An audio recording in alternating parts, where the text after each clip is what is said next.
If you're not already subscribed to this YouTube channel, go ahead and hit the subscribe button now and also the bell icon so you can be notified when a new video drops. If you're already subscribed, check and make sure that YouTube hasn't unsubscribed you. Seems every week I get a few people telling me that they were unsubscribed without their permission. And of course, as always, be sure to give the video a like. The white supremacists hate that. Now, that said, well, it had to happen sooner or later. John, I spilled blood in Selma, gonna get in some good trouble. Lewis has finally shuffled off this mortal coil on his way to that butter biscuit buck dance jamboree in the sky. A lot of you ask those of us in the black media, particularly Jason and myself, why is it that we bang so hard on the black baby boomers? Why is it that we go in on these civil rights retreads? Why is it that we go in on these 60s burnouts? You take a look at John Lewis's shameful career and those of his cohorts, and you see exactly why. Look what this guy did. Or rather, just take a look at the pitiful, shameful record of what he didn't do. This guy's supposed to be representing black people. He couldn't spare two damn words for black folks. But then again, that was his job. And all of these white media outlets doing these all this phony fake praise of him, that's just window dressing. They know exactly the function that he serves under white supremacy. Like all these other black mouthpieces, his job is supposed to be whenever black folks start to get angry and riled up, whenever we've been pushed too far, they're supposed to get out there and say, our people have been done wrong, and that's why you got to vote for the Democrats this fall. Their job was to misdirect and dissipate the energy. The righteous indignation of a people wronged for too long, their job was to dissipate the energy, and they did. Well, until a generation, or rather 2 generations, Gen X and the millennials came along and decided it's time to go ahead and put the brakes on all this mess. I have said this for over a dozen years, and I will continue to say that as black people, we have decided that we're going to take up this pathetic stance that we can hide our cowardice or hide our ignorance, or hide our unwillingness to fight white supremacy, and our feelings of inferiority and unworthiness. We try to hide it behind a fake veneer of piety and this phony righteousness. We'll quote the Bible because we ain't willing to stand up to white supremacy. We're not willing to fight white supremacy. I mean, you got black folks who have no problem fighting other black people. They'll do that all day long. They'll do it with the black media. When we stand up for black folks, you'll have some Negroes coming out the woodwork attacking us. They'll attack us all day long, but they're not about to attack white supremacy. And that's not even a matter of scared of the consequences. They're fine with the consequences. They just have this idea that it's only okay to bear those consequences fighting against black people. And we try to hide this cowardice, this moral cowardice and intellectual dishonesty behind this fake curtain of piety. Oh, Jesus said, get yourself a sword, and you don't seem very interested in that verse. You want to cherry pick, and you want to pick and choose which verses of the Bible that you want to live by, and the rest you'll go ahead and completely and thoroughly ignore. And black folks like to do that. And people like John Lewis have played on that. White supremacy gives you some pious sounding lies and deflections and diversions that you can use. They give you some phony talking points that you can hide behind. A lot of black folks will go for it. And they're scared of white supremacy. They don't really know why they're scared of white supremacy. Because white supremacy hasn't really done anything to them new, anything that it hasn't done. And that's what the black media is here for, to let you know. It's like whatever the hell you're scared of, they've been doing it to you for the longest time. So what the hell seems to be the problem? You're bearing all the consequences of white supremacy attacking you, but you're not getting any of the benefits of resisting white supremacy. They're not going to do anything to you. I mean, they've done everything to you 10 times over. What the hell are you scared of? That is what you can call a broken mind, a broken spirit. And these people out here saying that, oh, you shouldn't be saying anything about John Lewis, at least not right now. I mean, you should give it a few weeks or whatever. Man, it is never too early to tell the truth. If I was speaking the truth about this guy while he was alive, you think I'm going to sit here and decide, well, we should give him 5 minutes of silence or a few months or a few weeks. He had plenty to say and to do about members of the LGBT community gunned down in a nightclub.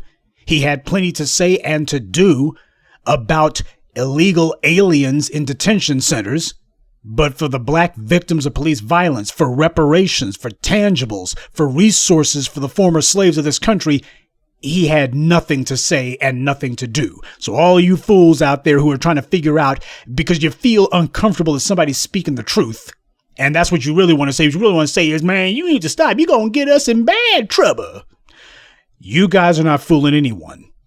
John Lewis refused to stand up for the very people who he falsely claimed to represent. I'm not about to stand down just because this guy has finally expired. That means nothing. The truth doesn't take a holiday.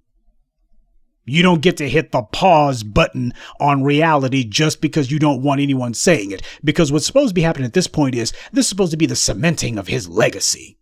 Oh, his legacy is going to be the white media tells you all kinds of phony made up fairy tales about John Lewis and how noble he was for taking these beatings. And oh, he didn't resent white supremacy at all. Why? He became a member of Congress because he wasn't angry about white supremacy. Why? He embraced the white supremacists and made them, he never made the white supremacists to feel uncomfortable about their anti-black racism. He didn't convict them of their sins. And he damn sure didn't tell black folks, let's break these chains, and let's also make sure that the people who have oppressed us and committed crimes against us are also punished. He didn't do any of that.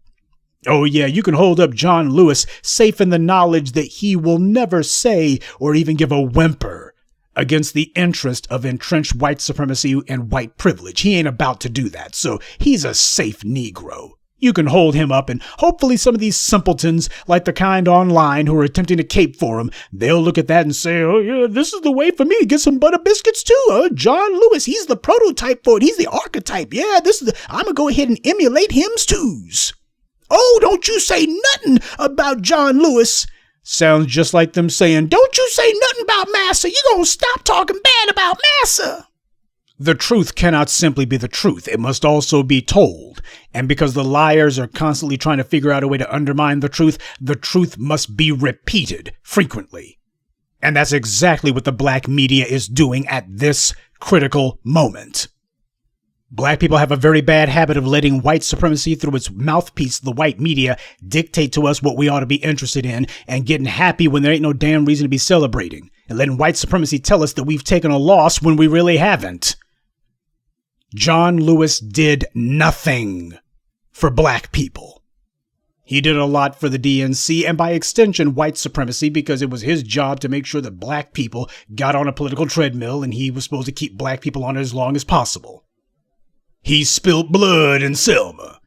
Well, actually, his blood was spilled by white supremacists with badges, and he famously said that he thanked the officer for his service. Yeah, somebody who tries to kill you and you go ahead and thank him, and then you wonder where clowns like that Christian Cooper get this mess from. Any black person who thanks white supremacists for attacking them, or who decides that they're going to give the white supremacists a pass, that's a Negro who's looking for white supremacist approval.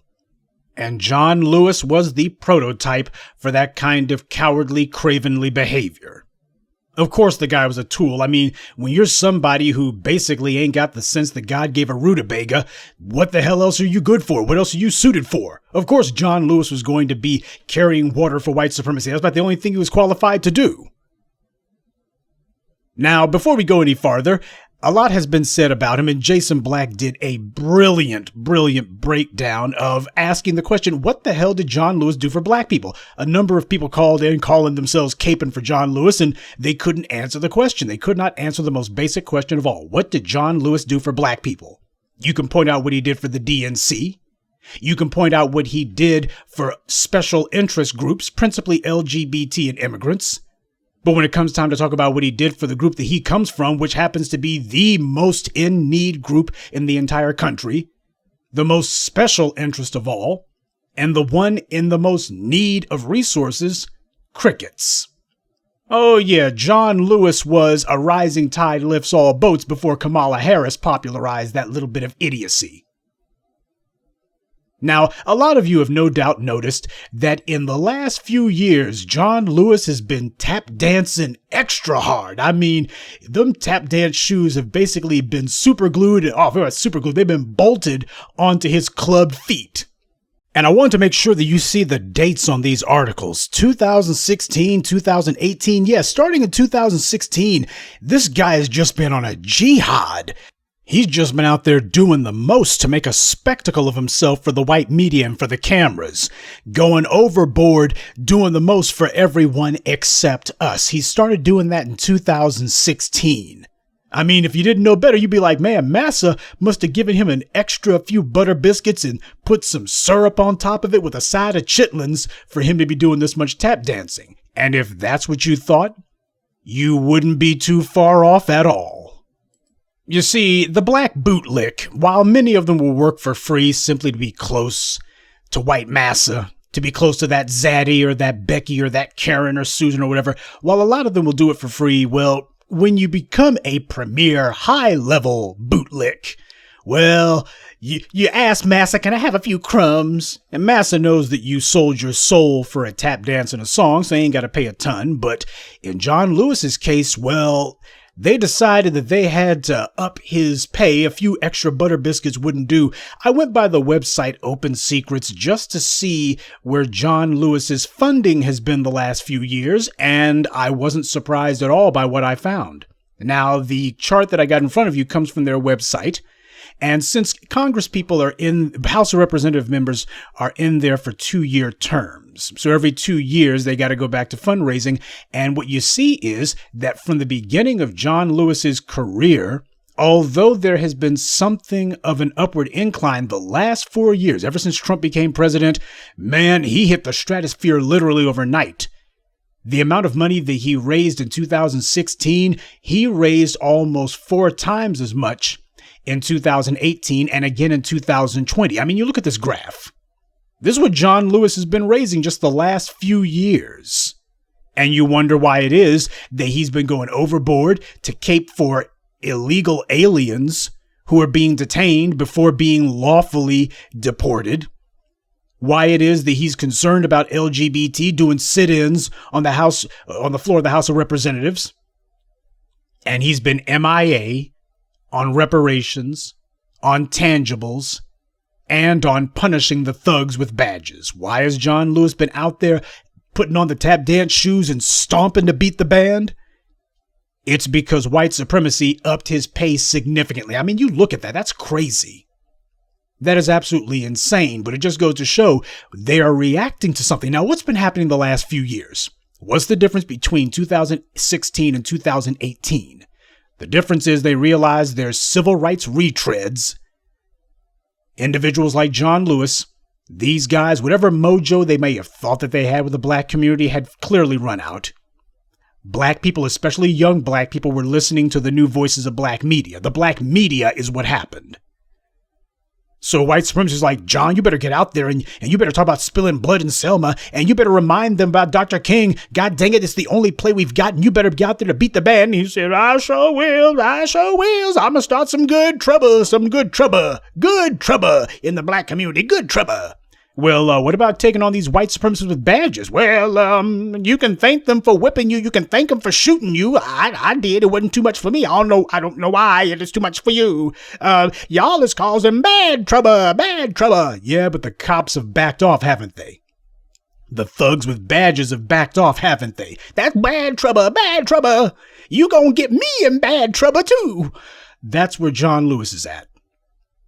So that's the reason why he's been out here tap dancing to beat the band, because white supremacy's upped his pay. And by the way, you can go ahead and check out other members of the Black Congressional Immigrant Caucus, and you'll see that their money has basically stayed the same. Doesn't matter if it's Sheila Jackson Lee or the late not-so-great John Conyers. I mean, you look at their money, there's a stage straight. But John Lewis, because of the fact that his brand has been, I spill blood in Selma, the ultimate non-threatening Negro, white supremacy loves him. And that's the thing that you ought to know. When the white media puts some Negro in front of the camera, it's because this guy is saying or doing something that white supremacy looks at and says, this is a message we need out there. See, they know how simple-minded a lot of black folks choose to be. A lot of black folks, to them, the coin of the realm is getting attention and a pat on the head from anyone in the dominant society. So when you put a John Lewis on television, a lot of Negroes look at that and they immediately think, he's getting attention from white people. I will do whatever that takes to get attention from them too. If this is the way to get it, oh, so this is what you have to do in order to get the white powers that be to pay you some attention. Well, if he says that, the police should be thanked for beating up black people, why, I'll pull a Candace Owens and I'll say that any black victim of police violence had it coming. Black people understand exactly what it is that the white supremacists, especially the white supremacist media, wants to hear from black people.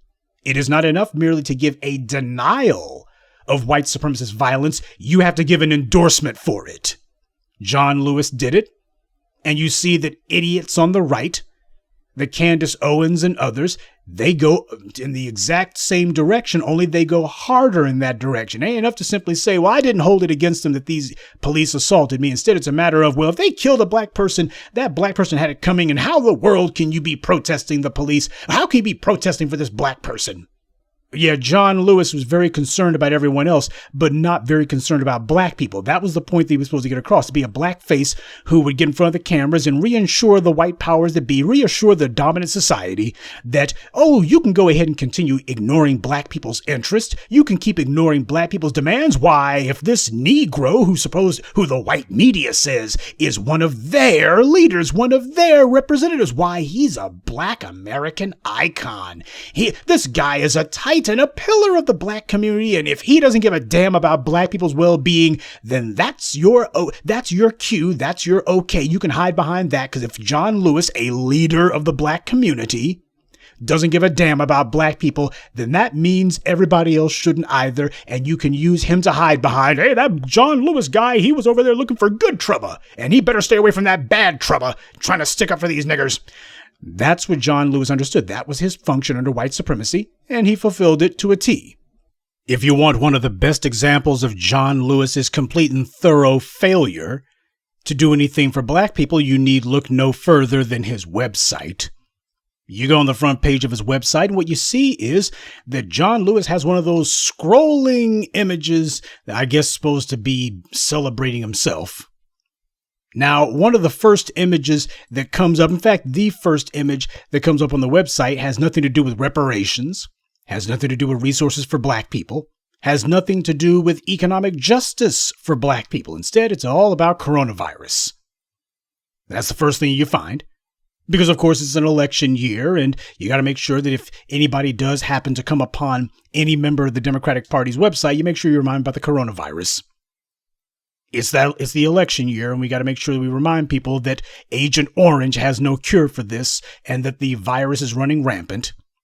Needless to say, everything that's supposed to be all of the secondary disastrous effects of the virus, the unemployment, the healthcare disaster, black people have been enduring that long before there was any such thing as a coronavirus of any sort.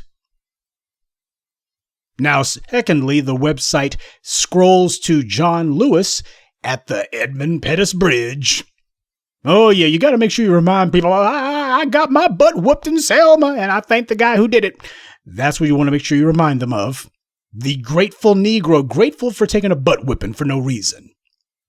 So, that's John Lewis's claim to fame, because that's what the left-wing white supremacists have told him. You got to make sure you remind people of that, because if the day ever comes where you start having a problem with having taken that beating, well, we're going to have to find ourselves a new token Negro mascot, John. So you just remember that.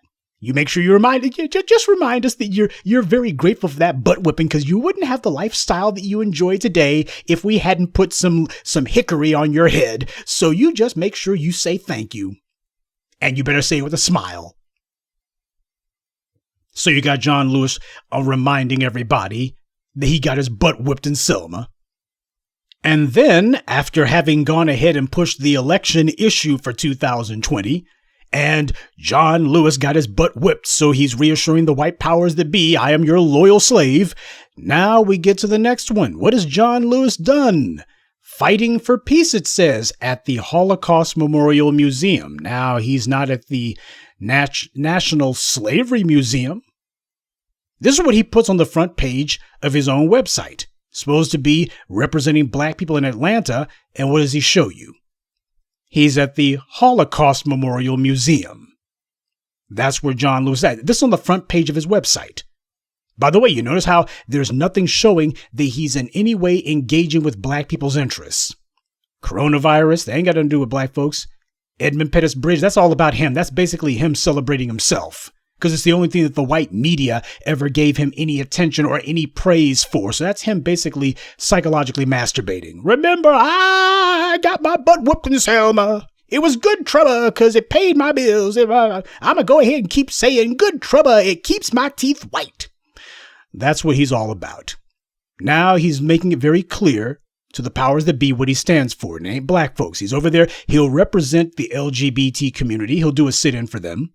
He'll scream and yell like a wounded animal for illegal aliens detained on the border. He'll go ahead and speak at the Holocaust Memorial Museum, but for black folks, he's MIA. Ain't a dang thing about reparations, ain't a dang thing about bringing home the bacon for black folks, ain't a dang thing about fighting police racism, not a dang thing about punishing the thugs in blue. He ain't about all that. This is the front page of his website. Gee, I guess all those donations that he's been getting the last few years, it becomes a lot more clear why now, isn't it? A lot more clear why. And there was also a fourth image on that scrolling front page of his saying global humanitarian. Obviously, this is a picture of John Lewis from younger years, even though he already looked like an old man then. Global humanitarian. And making sure that the people he's talking to, now we got some black folks, but it's overseas. It ain't black folks in the United States whose interest and well-being that he's concerned about. He's a global humanitarian just as long as it's not in the United States for black folks. This is John Lewis. I'm still trying to figure out what the heck it is that I should be loving and lionizing him for, but it's the white media attempting to do indoctrination, attempting to condition black folks. This is the white media attempting to brainwash black people and tell them this is what you're supposed to be aspiring to. You should aspire to be just like John Lewis. Well, why the hell I want to be like him? Because he's the only nigger right now that we actually approve of.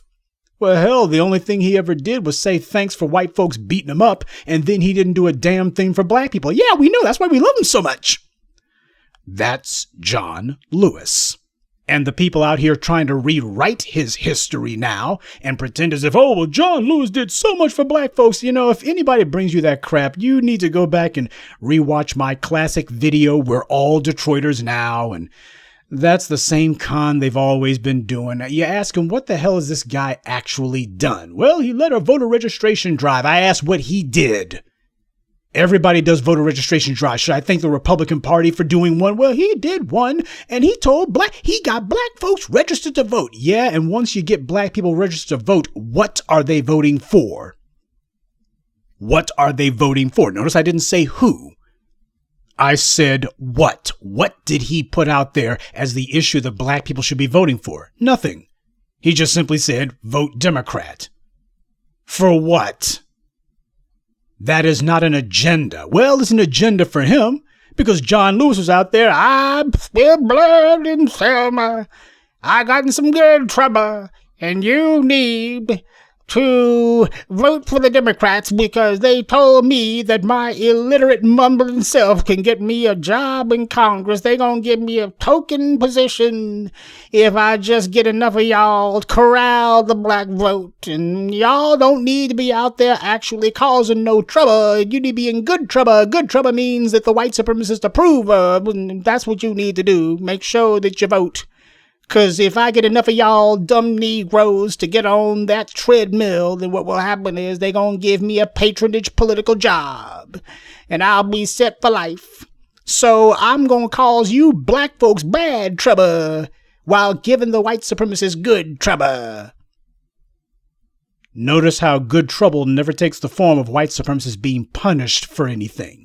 Never takes the form of tangibles for black people. It only takes the form of black folks need, why black people can vote. We have to have black people voting. Let me tell you something. If black folks really, for real, we're trying to go ahead and show up on election day, with Barack Obama, we show we could do it twice. If black folks really wanted to, for real. If we really wanted to go ahead and do the turn out the vote, you don't need John Lewis for that. How the hell many votes did John Lewis turn out in 2008? How many votes did he turn out in 2012? Better yet, how many votes did he turn out in 2016? You see where I'm going with all this. And don't tell me, oh, he was in Congress now. He was working in Congress. I've already shown you what the hell he was doing. He was running around giving speeches and telling everybody how great he is because he got his butt whipped on the Edmund Pettus Bridge. That's the only thing that he actually did. Meanwhile, for everybody else, he's fighting for tangibles for everyone else because he understands that is his job. It's very difficult for a lot of black folks to understand that for the black baby boomers, especially a lot of these clowns calling themselves being civil rights whatevers, these guys use the civil rights movement and the black baby boomers as a group as a springboard to a life of comfort and wealth for themselves and their family members. Now, a lot of black folks are in total denial about that. Half of that denial is rooted in they just don't want to believe that this person would sit here and lie to them so blatantly. They don't want to believe that they were taken. They don't want to believe that they were hoodwinked, largely of their own making. See, the most effective con is when you let the mark con himself. And these black baby boomers just didn't want to believe it. All you have to do is ask what this dude actually did. Better yet, what did he even attempt to do? Now, on the one hand, you can say, well, as one man, ain't no way in the world he's getting legislation passed. Yeah, but can you actually point to any legislation that would empower black people that he was actually fighting for? I'll wait. But the other half of why black baby boomers couldn't accept it is they simply don't want to believe that a black person who has been through what they believe is the same experience as them, that this black person, a fellow descendant of American slaves, a fellow black person who helped lay the foundation of this country and suffered for it, that person would actually sell them out.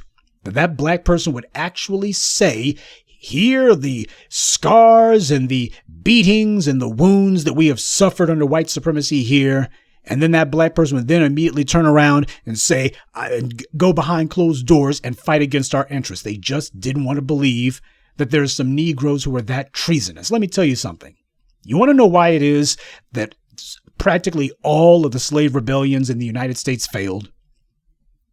It was because in every single case, you had some black person who went running to massa. And you want to know why that is? It had nothing to do with the uprising being a failure. You see, for the black bootlick, their greatest fear was not, what if the uprising fails? Massa gonna be unhappy now. That wasn't the bootlick's greatest fear. The black bootlick's greatest fear is not the rebellion failing. The bootlick's greatest fear is that the rebellion succeeds. Because the bootlick is not good for anything other than licking massa's boots. Come on, tell me what John Lewis has produced, even for himself. I'll wait. He ain't produced a damn thing, and he's not going to. That's the reason why, as soon as he got in Congress, he's like, I better make sure I don't lose. This job is going to be the best job I got. Well, black folks may not be happy, but you know what? I know black folks got a problem with me selling them out, but as far as I'm concerned, this is good Trubba. I'm in good Trubba. Now, black folks don't like what I'm doing. Black folks don't like me betraying the world. To me, that's good Trubba. That's good Trubba. That's John Lewis. It's hard for a lot of black folks to actually believe that you would have individuals that immoral, individuals who are that evil. But let me tell you something. Wherever there's human suffering, there's always human vultures. And as the former slaves, we have had more than our fair share of that type. Vultures like John Lewis feeding off the blood of their own people. And you better get realistic about that. You better take a hard-nosed approach to making sure that nobody tries to lionize or otherwise engrave in stone that this is the Negro who you should put on a pedestal and you should aspire to be like him. This is an acceptable Negro. Let me tell you something. If the white powers that be are praising you, that's because of the fact that you are hurting black people's interests. John Lewis and the rest of his type, these guys are the living proof that the black people, the civil rights movement was purged very early on of the black people who would have changed things. By the time these white supremacists were done, you had on the one hand, the out and out traitors like John Lewis. And on the other hand, you had the sniveling opportunists like Messy Jesse. but the true soldiers have been killed. And we got to be honest about that. And stop pretending as if these guys somehow they just lost the plot. You know, they were on the right track, but then, no, John Lewis knew exactly what it was that he wanted. The guy wasn't smart enough to be a scientist or an intellectual. He wasn't savvy enough or ambitious enough to be a good businessman. So what the hell else was he going to do? He could run his mouth. Granted, you could barely understand a word that he blabbered, bluttered, muttered, and mumbled. But the point was, he didn't have to say anything intelligible or intelligent. All he had to do was say, getting whooped by them white supremacists, that was good Trubba, good Trubba. And I want everyone to know that I'm not sorry or angry at all about that butt whipping. No, I am not going to demand that this evil government actually be punished for its crimes against black folks. I ain't mad at that at all. And you know what? These immigrants, they're no different than us in the LGBT community. They've suffered just as much as black people have, and that was his job. His job was to be a phony black rubber stamp, giving a fraudulent seal of approval to ignore the interests of black people. Why? You ain't got to be concerned about black people. John Lewis isn't, and he's one of the black people's chief representatives. Why, them Negroes, you can go ahead and ignore them.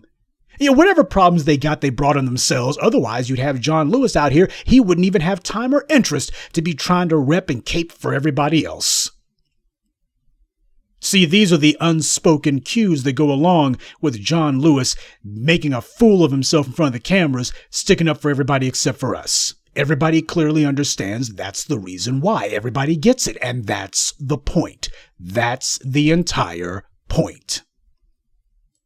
Another reason that the white media is making a big deal about John Lewis is they're hoping that the whatever black baby boomers haven't been wiped out by COVID-19, they're hoping that these guys will turn out to vote. If you go ahead and mention John Lewis, and be sure to remind everybody that John Lewis had been disrespected by Donald Trump. Why? Donald Trump hasn't even said anything about John Lewis, and because they know the young black voters are looking and going, hey, we ain't got nothing to say about John Lewis either.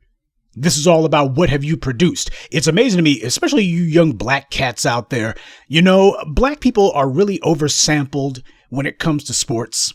It's one of those subjects that we don't handle very well when it comes to our interests. But I'll tell you right now, if you brought the exact same hard-nosed approach that you bring to sports, especially your fantasy leagues and such, when it comes out to talk about sports, you guys are all about who produces and who doesn't. Who am I rooting for? Well, I'm rooting for whomever produces. All of a sudden, you become like doggone theoretical scientists. I mean, you got the calculus on fleek when it comes to dealing with sports. All of a sudden, you become mathematical geniuses. You need to bring that exact same attitude to politics. When it comes to these Negroes calling themselves, trying to represent you, the first thing you're supposed to be asking is, nah, I only want to be cheering for somebody who produces. You know, we talk about how many baskets are made, but we also talk about how many were attempted. Because when I see that I got somebody out there who every chance he gets, he's trying to steal the ball. He's not waiting to see if somebody gives him permission to have the ball. He's showing that he's hungry. He's stealing the ball. Okay, he might be missing the doggone basket, but at least the guy's out there taking the shots. I don't necessarily need for John Conyers to be batting 1,000. But he damn well better show that if he's not bringing home the bacon, it damn well better not be for lack of effort. And in his case, he ain't even trying.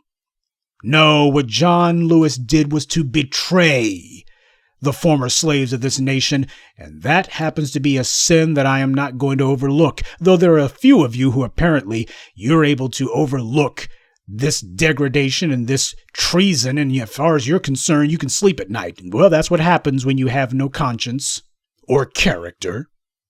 You can see somebody who fights against your interest, who paves the way for black people to be killed, and you're not really all that bothered by it. But this goes to underscore, like nothing else has, why it is that we require our own media that operates in our interests. See, a media is defined by three things. 1, who owns it. 2, who runs it, and 3, whose interest it operates in. That's why I don't call it the media, I call them the white media. That's who owns it, that's who runs and operates it, and that's whose interest they operate in. You would call the Wall Street Journal and You would call the economists the business press. Why? Because they are owned principally by financial interests. They are operated by economists and financiers and Wall Street types, and they operate in the interest of the investor class. That's why they are the financial media. And the same thing goes for the black media.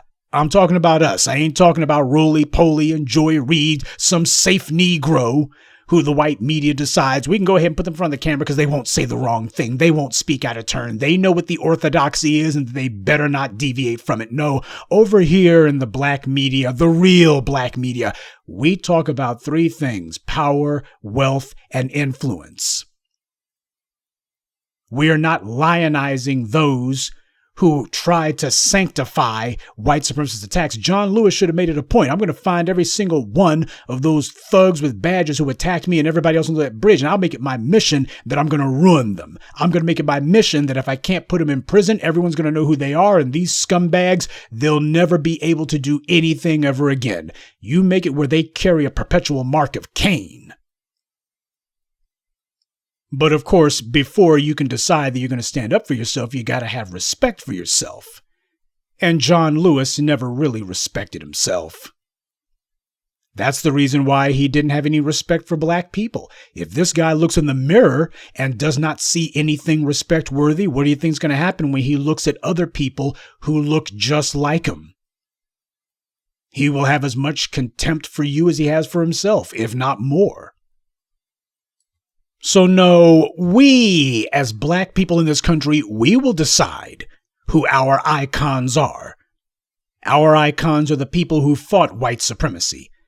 Our icons were the ones who went to war with white supremacy. Our icons were the ones who plotted and schemed daily how to bring white supremacy down, how to delegitimize it, and to delegitimize its mouthpieces and its beneficiaries. Our icons are not moral cowards. Our icons are uncompromising. And the white media is not going to dictate to us who they are. Oh, they can go ahead and waste as much time and ink and press as they want trying to lift up John Lewis and trying to tell us that he was a great man according to who?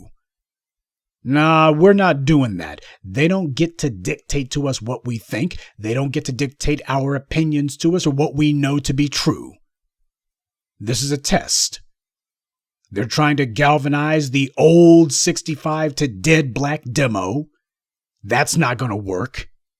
They're trying to figure out if the younger black generation is still slavishly hoping for some white media attention. Hell, you niggers are starved for attention, right? I mean, heck, all we do is demonize you. We start the evening news with a crime blotter and we're running you into the ground. So you'll just be so glad to see a black person who's not being attacked by us. Why, you'll automatically leap at that and say, oh, I'll be like him because he's the only Negro who the white media's not attacking, right? Wrong.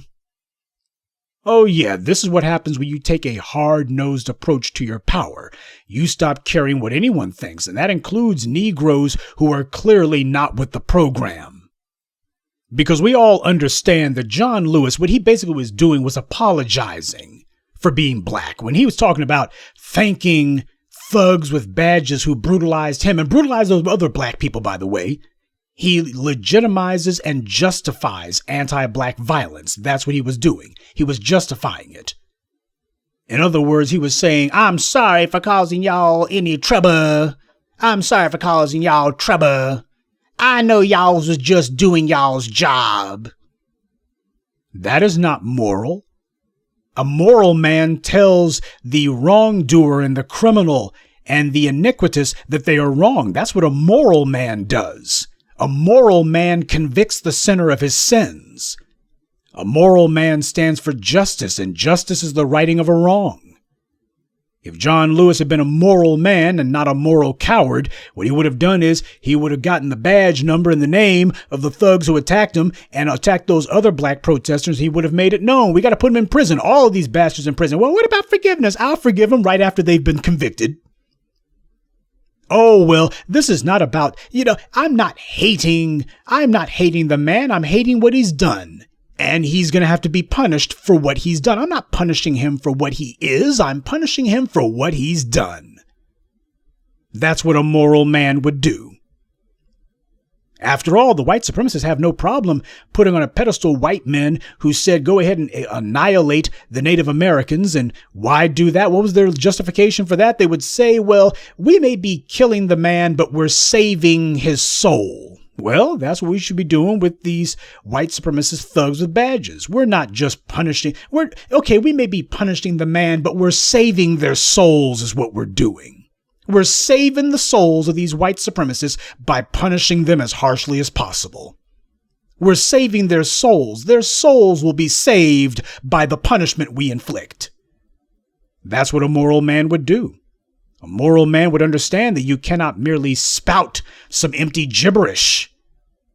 You got to make sure that there happens to be steel in your spine and steel behind those words. But John Lewis, he didn't have a backbone.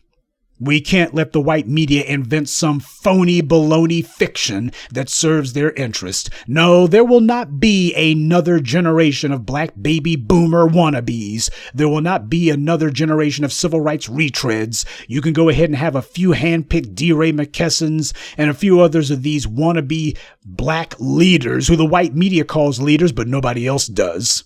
Oh no, you're not going to play the game of, I got to spend a summer internship with John Lewis, and because of that, he told me about how he got beat on the Edmund Pettus Bridge, and I was so touched, and we must carry his torch forward, and that's why you got to vote for me this fall. That's the game that a lot of these fools are trying to set up. Now that Mr. Good Trubba happens to be out of the picture, there's a lot of idiots who will be vying for his crown, such as it is, so that they can swing on his putrid coattails and pretend as if somehow they have inherited the fictional mantle of whatever you want to call it, decency, honor, whatever undeserving accolades the white media is trying to heap on them. There'll be some idiots trying to claim that they are the inheritors of that. But of course, what they don't understand is John Lewis was only useful to white power for what they thought he could do. That's the reason why his last 2 terms, they were shoveling money at him like crazy, because he was supposed to be a rhetorical counterweight to the black empowerment message that the black media's been putting out here. We've been out here pushing that the only interests that matter are ours. We ain't thinking about no nightclub shooting. We ain't thinking about no illegal aliens on the border. We ain't thinking about no DACA. We ain't thinking about, in fact, we ain't even think about no COVID-19. For God's sake, if we survived the smallpox and if we survived the syphilis shots and all the other crap that the white supremacists, the other forms of biological warfare the white supremacy has initiated against us, if that couldn't kill us, the freaking COVID-19 ain't gonna do it either. So that being the case, COVID-19 is just another problem for a people who already have plenty of problems already. I mean, join the club, jump straight into our nightmare, the water's warm. COVID-19 ain't phasing us. Sure, is it pleasant? Of course not. But it's just another burden for a people who are already accustomed to being burdened. Doesn't mean we like it, but the point is we ain't freaking out about it. See, that I think is the lasting, enduring message of the black media where Donald Trump is concerned. The Democrats understood they had a huge problem as soon as they saw that black folks did not immediately freak out like a bunch of scared darkies on a plantation when they said, you better vote against Donald Trump. Oh, he crazy. Nah, he's not doing anything new that we haven't seen. What? Aren't you guys scared? Scared of what? What's he going to do that you guys haven't allowed to be done to us for the longest time? He ain't doing nothing new. He's not bringing any new material. He's not planting any flags. He's not setting any precedents. That's when they started getting worried. Oh, these Negroes, there's this new generation here, and they're not scared. Well, I know. If these guys are not scared, let's see if we can get them angry. We'll say that Donald Trump said this, Donald Trump said that. We know how you niggers are. All we got to do is say that, and you guys will be so angry you can't wait to show him. No, not really. Again, he ain't doing nothing new, so we're not getting angry about that. We are angry for our power, but we're not angry at any one particular mouthpiece in specific. That's not going to do it. Huh. Well, I see. We got some smart niggers now, huh? Well, what we'll tell them is that you guys need to show up to vote because you're going to get something. Yeah, you'll get something. We got this program that Kamala Harris is proposing, this LIFT Act. and everybody's going to get a little bit. Everyone gets more than you, but some of you will get something, and hey, that's something, right? Because we know that you guys are economically starved. We know because we're the ones starving you. So you guys will be so thirsty. You'll be so just absolutely starved for any sort of resources. You'll take the first bad deal that comes along, won't you? Right? Wrong. That's what's concerning them, because they don't have an answer for this. So they're rolling out the same old clowns. John Lewis going to tell us about good Trubba and how he was too much of a coward to stand up for himself or for the other black people who had been assaulted. And he's going to be telling us about how he's pushing for all sorts of innocuous general nonsense policies that most black folks would not even get a piece of the resources, but that's okay. He'll go ahead and claim that he passed some law, or he signed on some law, or co-sponsored some law. Why? He co-sponsored the Paycheck Fairness Act. Oh, that was a bill in order to make sure that black people get what they're due, right? Nope. It's just going to eliminate pay disparities between men and women. Well, I guess the white feminists, or rather just white women in general, they'll be glad, because that's what this is about. This is about white women getting there. So John Lewis was only too glad to fight for that. Hey, the Healthy Families Act is going to establish a national paid sick days standard, right? Well, that's going to be very good for white families because they're more likely to be employed. The Family and Medical Leave Act. It's going to improve and expand MLA benefits. This is what he was doing. These are things that are going to be benefiting white families, white business owners, and immigrants, by the way.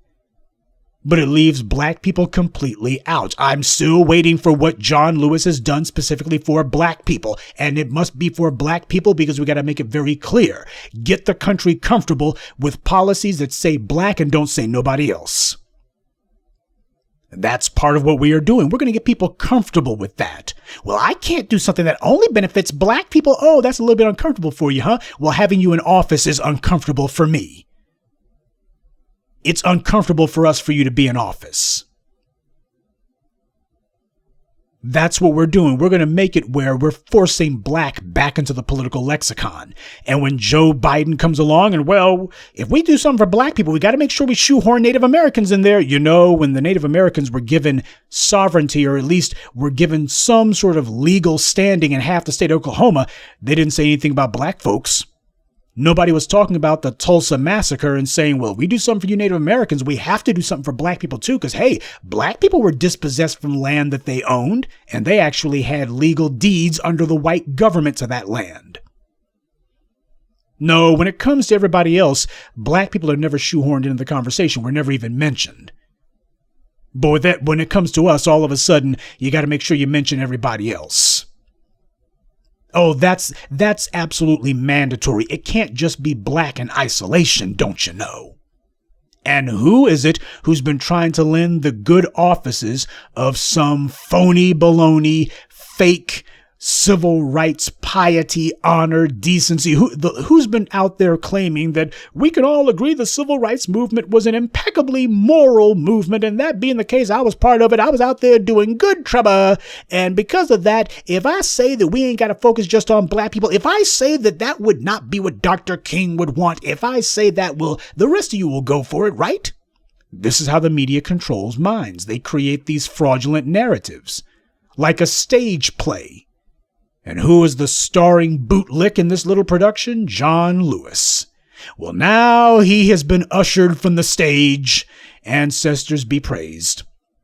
And no, we're not shedding any tears about it because the man didn't do anything that we should feel sorry about. The moral of this story is if you decide that you're going to be living your life for a plate of butter biscuits and a side of chitlins, well, that's going to be all you get. But you will not be writing your page in history. We will be writing that page. And you're seeing what the first draft of it already says. No, the white media won't be having the last word on this one. John Lewis was a willing accomplice, collaborator, and apologist for white supremacy. John Lewis was their man on the scene. His job was to undermine us. His job was to play upon the nostalgia and the feelings of affection and connection with the civil rights movement and to pretend as if somehow he was fighting for it when the truth was he was fighting against us.